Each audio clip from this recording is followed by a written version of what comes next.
Hello, friends. How are you doing today? It's great to see you, and welcome to the 30th episode of In the Know, your 25-minute deep dive into the modern employee experience and what we can do to make it better. I'm JD from Exonify, and I'll be your virtual caddy as we tee off on a round of conversation about career development. And I know what you're thinking already.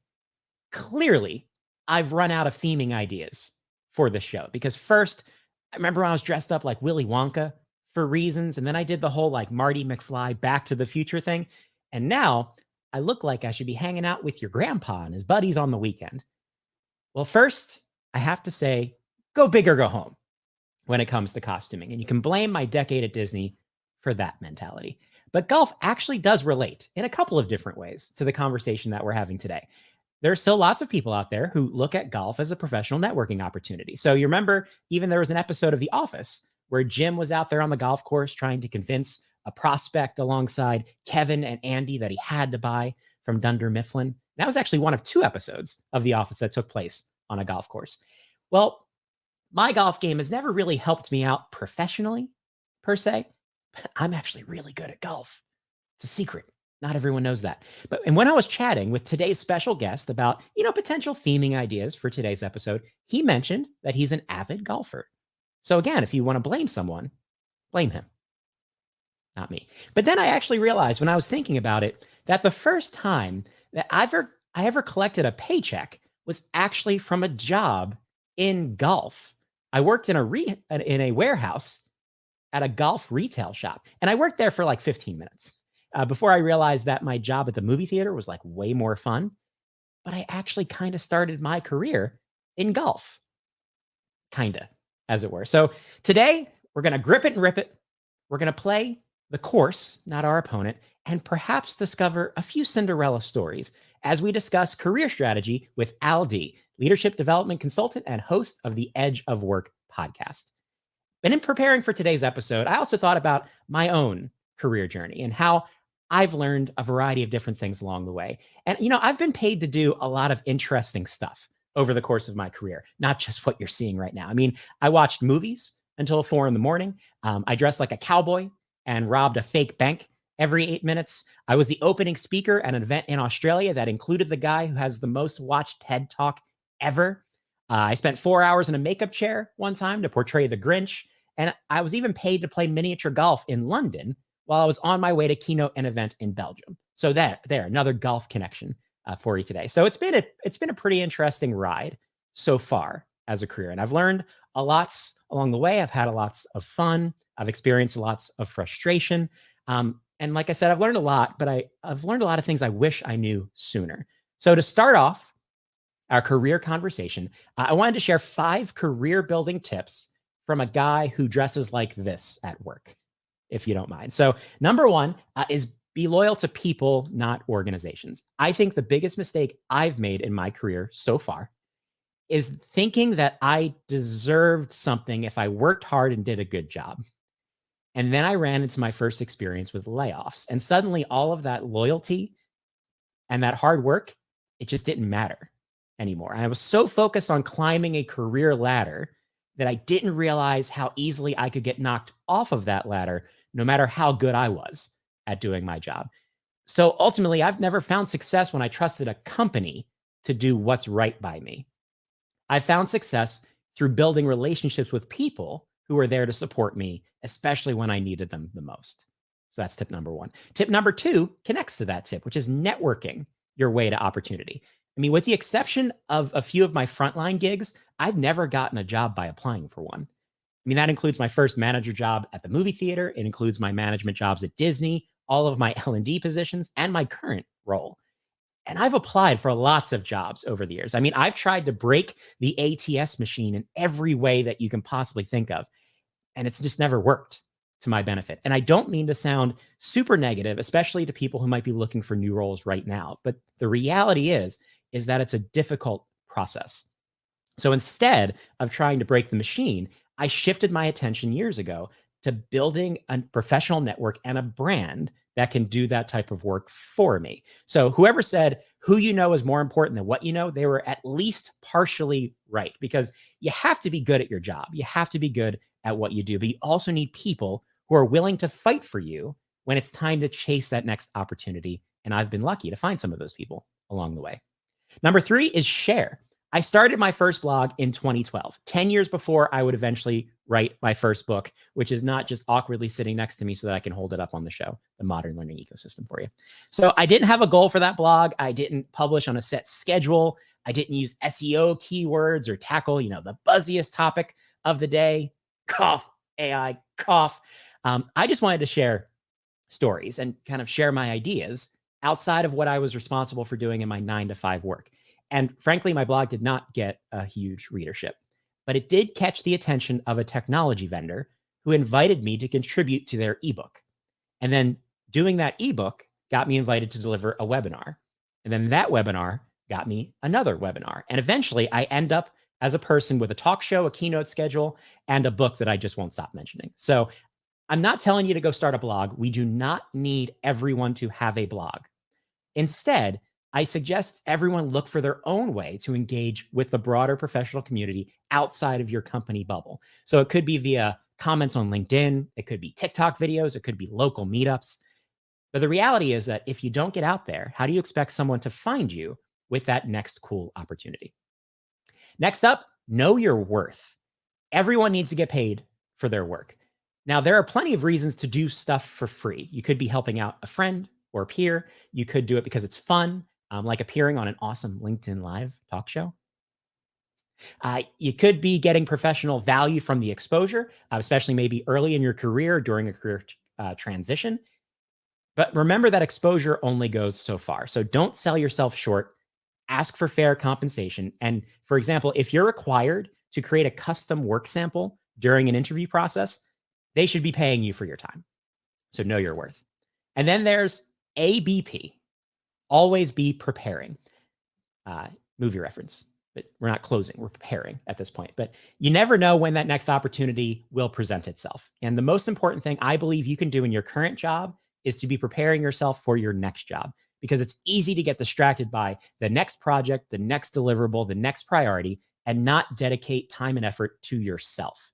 And chances are that you're not going to be doing the same thing in 5 years that you're doing right now.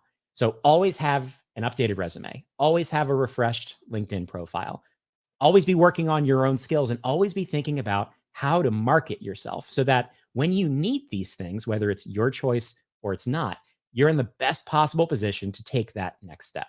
So that's just a short list of ideas that I've learned over the past 20 years that have helped me, get out of the rough and onto the green on even the most challenging holes. And yes, we're still doing the golf theming thing for the whole conversation. Exciting, I know. So now let's get some additional insights into what it takes to build a successful career in today's workplace from our special ITK guest, Al D. Now, at this point, I usually read the guest's bio so we can, jump right in to our conversation for the day, or the game that we're playing, or the hot wing eating challenge, or whatever we happen to be doing on this particular episode. But today's show is all about careers and the paths that we take to get where we are and where we want to go. So to that end, Al, first of all, you're in the know, but I want to jump in right away by asking you to briefly walk us through the front nine of your career. Well, it's ironic, JD, because the first front nine of my career began actually on the golf course. My very first job, JD, was actually being a caddy. And unlike you, I actually decided to stick around for a little bit. But so much of that experience actually taught me and helped me navigate as I grew my career later on when I officially joined the professional workplace right after college. So I started the first part of my career in management consulting, working at Deloitte Consulting. And my job was to help organizations make sense of technology and how to use it to better serve their customers. And I love that technology piece so much that I spent the next part of my career working at Salesforce, really thinking about how to help companies execute digital transformation and to actually change their business to work in new ways. But those experiences taught me two things. I think first, any type of your change you want to make, it's never about the technology. It's always about the people. And then the second is just really around that with anything, it all comes back to the leader and the manager and their ability to inspire and motivate and train and empower people to unlock their potential and even their own careers to be successful. And so that is really what motivates me to kind of do the work that I do today in terms of being a leadership development consultant. And so that's a little recap of, I guess, the front nine. See, I told you there was going to be a reason for the golf theme of today's episode. So we're connecting all of those dots. But I want to dive into a bunch of different things that you mentioned in your introduction there. And I started out the show by saying that, you know, my definition of what a career is has changed multiple times over the past 22 years. And there's so many things I wish I could go backwards in time and talk to younger me and kind of reposition my perspective on what a career is so that I could, you know, to again, borrow a golf analogy, get off the beach in less swings, as it were. So how do you suggest people think about the concept of a career nowadays in today's workplace? And do you think that mentality or that perspective should be influenced by different factors like age or experience or industry or anything like that? I'm glad you brought that up. And I think the first thing that I would say is perhaps even to reframe something that you mentioned in that some things that you wish you had learned or could have done differently. And the first reframe I would maybe think about is that this idea that a career is something that instead of trying to figure it out, it's just meant to be explored. And that process that you went through is really a feature, not a bug. That is what I think is such a unique thing about the world of work today and what careers are today is that many of us are constantly thinking and reframing what we think about what a career is and what it could be for us in the moment. And I think that might be different than perhaps in the past, where more traditionally we were locked and loaded right from the get-go, right from the first tee about what our career could be from the very beginning all the way through the journey. I think another thing that sometimes comes up is that when I think about what is possibly different about a career today is that there is this idea of that there are more options than ever before to define what a career could look like or what it might mean in the moment right now. So just as a really specific example, for a long time, it was really popular to say that the career ladder is dead, right? And we often heard about things like the lattice or a wave or all sorts of other types of metaphors. And I'm here to tell you the answer to all of those is yes. For example, I have family members who work in professional services and investment banking. The career ladder is very much alive there. But certainly there are other organizations where it is true that you can move around a little bit. It might be more like a jungle gym or a lattice. And a lot of times when I think about careers, I'm often reminded from that statistician, George Box, who once said about statistics, all models are wrong, but some are useful. And I'm here to tell you that a career is so unique and personal. And because of the choice that we have, I think that all career advice can be wrong, but some of it can be useful. And so as I think about what a career is today, I think the thing that I think about most is that we have the ability to be much more expansive and much more creative about what a career is, and then to translate that into what we want it to be for us in this moment.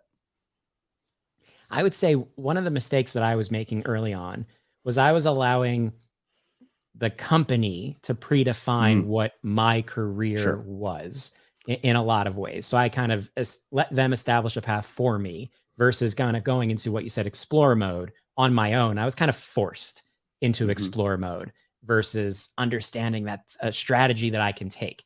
And I think that connects to one of the things I hear a lot when it comes to conversations with employees and employers about careers. And it's that quote, employees need to own their own careers. So how do you react to that sentiment? Yeah, I have a visceral reaction to that sentiment. So let me say two things. I think that if an employee wants to say, I want to own my career, totally fine with that. Applaud that. Want to help anyone who wants to say that. I am a little challenged by when companies say our employees should own our careers. And I think that the reason why it challenges me is because none of us are bigger than a system that we are a part of. And employers are incredibly responsible for the systems that they construct within their organizations. So telling someone that they own their career and they own their own destiny and not giving them necessarily the resources, the support, or the ability to navigate the system, in my opinion, is really just kind of telling someone that your product or service is going to do something, but never actually delivering on it. And so I am okay if a company organization wants to say our employees need to own their careers, and here are the programs that we're going to put in place to ensure that. Here's how we're going to make this come to life through our performance management system, through the way that we define, train, and promote managers, through how we promote this in our employer branding as well as in our employee engagement efforts. And so if you're a company that wants to say something like you own your career, I am okay with it as long as you're actually putting systems, scaffolding, processes, rewards, et cetera, constructing that system to actually enable it. Because if you're not, I think what you're probably doing is in some ways increasing the amount of inequity that exists in the workplace. Because the reality of it is that while some people will have the wherewithal to own their careers, not everyone understands what that means or has access to it. And so I think that that phrase, when uttered by employers, can sometimes be pretty problematic. I think there's only so many ways you can kind of break the process on your own, right? To Sure. work around that lack of opportunity. And I mean, one of the big ways I created opportunity for myself at a past job was, I came into an organization with years of experience, clear qualification to be able to take the next step. But what was in my way, it was less about capability, right? It was more about just the nature and kind of politics of that organization. That organization had a certain expectation around promoting from within and those types of ideas. So I was up against a wall that I can't just magically give myself 5 years of additional tenure at this organization. So what I actually did was I circumvented the process by spending a year learning and upskilling to such an extreme degree that on paper, there was almost no way to deny me, despite the fact that my actual kind of bullet point qualifications for the job I want didn't match up. So I had to find my own way around that path to take control of my career at that moment in a way that the organization didn't kind of pave the path for me. So I have a personal kind of reaction to that: own your career. It's like, yeah, do what you can, but at a certain point, you can only bang your head against the wall so many times if that door is going to remain firmly locked and you can't find your way through an open window, as it were. And I think that's such an illustrative point, JD, of if everyone in your company is just trying to find workarounds to the structures and systems that you're putting in place, imagine that time, effort, and energy that they're putting in. In your case, that you're putting in. And while it had benefits for you, that could be time spent on so many other things that could be more productive, both to the employee and to the organization. And so if your employees are spending time trying to find workarounds just so they can stay right where they are, I think you have to ask yourself the question of, is this the best way to be going about it? Absolutely. So while we're in hot take territory, there's another one I want to get your perspective on. So there's a bit of a debate out there in the professional world around kind of what path or what motivation people should follow when it comes to building a career. So some people have the follow your passion perspective, that old, if you do something you love, you don't work a day in your life thing, which I think is entirely wrong, because even doing something you love is work and it is hard. But some people say follow the passion, and some people say do what you're good at, even if it's not necessarily what lights you up and what sets you on fire, as it were, professionally. Do what you're good at, because that's the greatest opportunity to excel, to earn, and then maybe to open the door to other opportunities to do what you're passionate around. So do you follow your passion, or do you focus on what you're good at? What's your perspective? It's a good question. Look, it's really hard to do something for a long time that you clearly don't like. That said, to your point, I think you and I probably have a lot of passions that we're probably never going to get paid for to do. In my case, definitely playing golf is one of those. So I don't mean to cop out, but there's some nuance in this. What I will say is this: I think that one of the best ways to be able to do things that you enjoy doing is to be able to be excellent at doing the thing that you're being asked to do. And so while I know I'm skirting the answer a little bit by teetering the line, what I have found in my experience is that the people like yourself and some of the examples that you've given about your career who find ways to be excellent at something, what it does is it buys them capital and credibility to start doing other things. And in some cases, those are things that they really are maybe passionate about or enjoy. But that said, I think there is also a reality that sets into place about just because that you are passionate about something doesn't mean that it's always going to be amazing. There are things that there is going to be hard work, because that's sometimes what it takes. So I do think that at the end of the day, markets speak. And so if you have a passion that you can't make money off of, or that no one's going to pay you to do, you're going to be in a pretty problematic territory. But look, like no one wants to go to work to continue to do something that they don't really have any interest in. And so there's a little bit of nuance there, I know, but I think it starts though with being able to be excellent at something, which then buys you time to be able to start exploring and experimenting and finding the things that really light you up. When we talk about workplace processes and systems, I believe, regardless if we're talking about learning and development, career development, operations, I think the manager is the linchpin. Yeah. Right? The manager has so much influence over how people do their jobs, what people focus on, how people are evaluated, right? They're really kind of where rubber meets the road in terms of how a business functions. So what do you see as the role that managers should be playing when it comes to fostering career development? And then second part of that question is, let's say that you're an employee who does not have a manager who's playing that role. Kind of how do you think about proactively engaging in career development conversations with a manager who maybe doesn't quite understand what they should be doing? Yeah, it's a great question. So I think to start, I think one of the responsibilities of a manager really is to be able to unleash the performance and potential of each employee. And I think that's really where that role in career development really comes into play. And I think in terms of what that means for a manager and how they can practice that, I think it's acknowledging and recognizing the vantage point that you are in and those specific roles that you can play, and really helping and empowering your employees to grow in their career, and knowing that when they grow, that's going to be helpful to the organization as well as to you. And so a couple examples of this. So one example, certainly the baseline of all this, is doing the roles of what a manager is expected in your organization around career development. So it means showing up and having those career conversations. It means making sure that you're giving consistent feedback and helping your employee grow. It certainly also can mean things like being able to proactively, if you see an opportunity for them to take a new role or to take on perhaps more scope or promotion, being able to actually come to the table and acknowledge that, share that, and then guide the employee with it. But within that, there's a couple other roles that I think could be really, really helpful. And so the first one is this idea of being a people connector, right? So much of our work that we do today relies on relationships with others. As a manager, you can help your people build relationships with others and increase their social capital that either helps them be better at their job or connects them to other opportunities. Another example of what a manager can do is they can be a role redesigner. And so taking principles of job design and motivation and really thinking about, for what my employees are good at, for what they want to learn and grow in, how can I re-architect the things that they do each day, the tasks, the projects, the responsibilities that put my employees in a position that enables them to be productive as well as engaged. And then the third is this idea of a mirror, right? So being able to shine a light back onto an employee to help them see the things that they are good at, the things that really light them up, or the times when they do something really excellent, and to let that employee know and to give them that feedback so that the employee can then use that to learn and grow.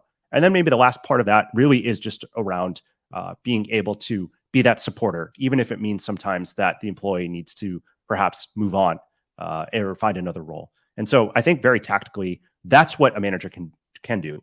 And with respect to what employees can do if they don't have a manager who's maybe taking that on, I think it's always remembering that regardless of the position that your manager is taking with you, your career and what you do with it will last beyond that individual manager. And so don't get discouraged. Continue to take the time to explore on your own. Consider thinking about how you can find other people to put on your own team. And unlike maybe in an individual golf, your career is a team sport, right? And so even if your direct manager isn't helping you, how can you find other peers to give you feedback? How can you find a mentor who can guide you or help you navigate a situation? How can you build, like relationships outside of your company that can fuel opportunities for you inside of your company or somewhere else? And so Do what you can to strengthen that relationship and be proactive with how you engage with your manager. But even if it's not there, just remember that your career is going to go far beyond the relationship you have with your manager today. And there certainly are other people you can put on your career team to help you grow. Well, that answer was a hole in one. So I feel like we should stop the conversation right there. But I want to ask you one more thing before we start to wrap up. It's an interesting time right now to have a conversation about career development and planning, because there are some people, who are actively looking for a role, who might have been unfortunately involved in a layoff in a past organization. And, there's some people who are maybe starting to think about going after that next opportunity or making a change, but in a time when things are not exactly certain from an economic perspective, not that they're ever certain, but, a lot of questions around kind of economics and stability and those types of ideas. So what would you say, how to people who are having this thought process, like, how do you think about the idea of moving on when it's the right time to start thinking about another opportunity, especially when you're maybe trying to balance the risk associated with that in this type of economic and workplace environment? I think what it really starts with is you need to know what matters to you, and only you can really know that answer. And that really starts with the practice of self-reflection and self-awareness. I think the best place to start with that is really figuring out, what does great look like for me, and really being able to define what that is. Once you have a sense of what that is, then you can start to evaluate, for where I am today, is this great? And if it's not, then you can begin to enter the conversation of, why is it not great? What is missing?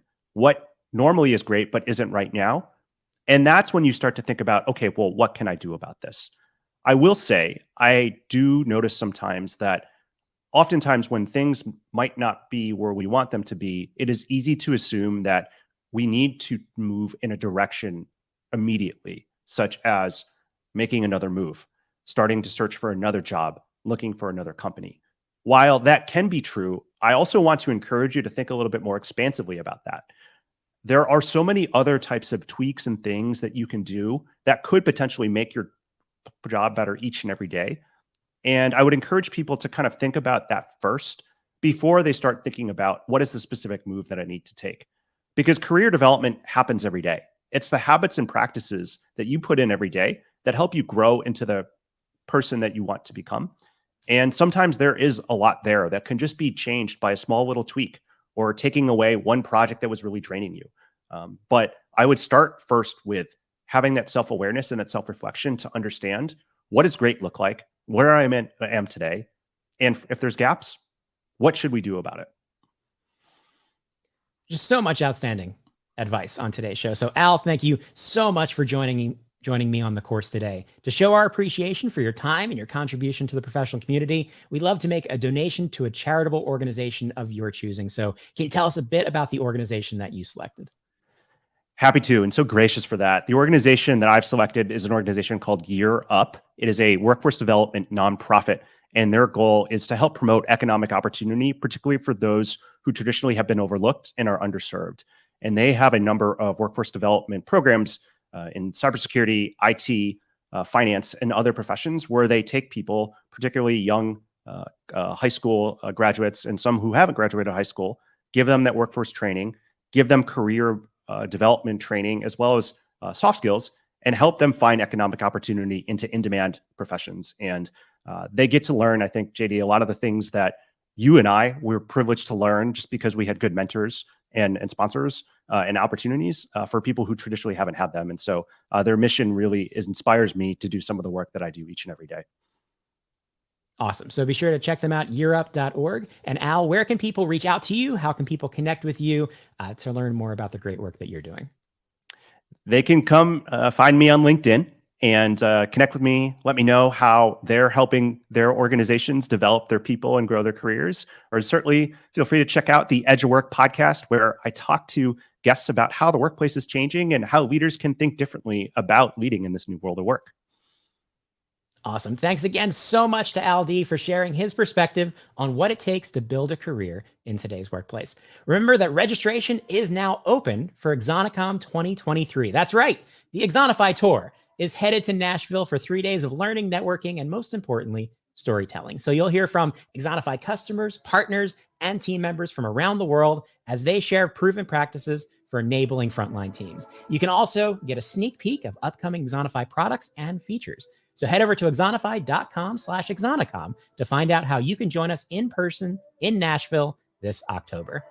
And if you had a birdie of a time today, be sure to subscribe to ITK. Head over to exonify.com/ITK to sign up for show announcements and reminders. You can also head over to the 19th hole and check out the entire ITK collection on the Exonify YouTube channel and listen to In the Know on your favorite podcast app. And join us in 2 weeks for the next round of ITK. We're going to be hanging out with Gloria Chow, Manager of Learning and Development at Endy. And if you're not familiar with Endy, they sell the best mattress in Canada. So Gloria is going to share how Endy is building a culture of deliberate and continuous learning that starts even before someone gets hired. We'll also find out what big established companies can learn from a scrappy startup when it comes to fostering business agility. So join us on Wednesday, July 12th for a visit from Gloria from Endy. Until then, I've been JD. Now you're in the know, and always remember to ask yourself the important questions, like why do golfers always carry an extra pair of pants? It's in case they get a hole in one. I'll see you next time.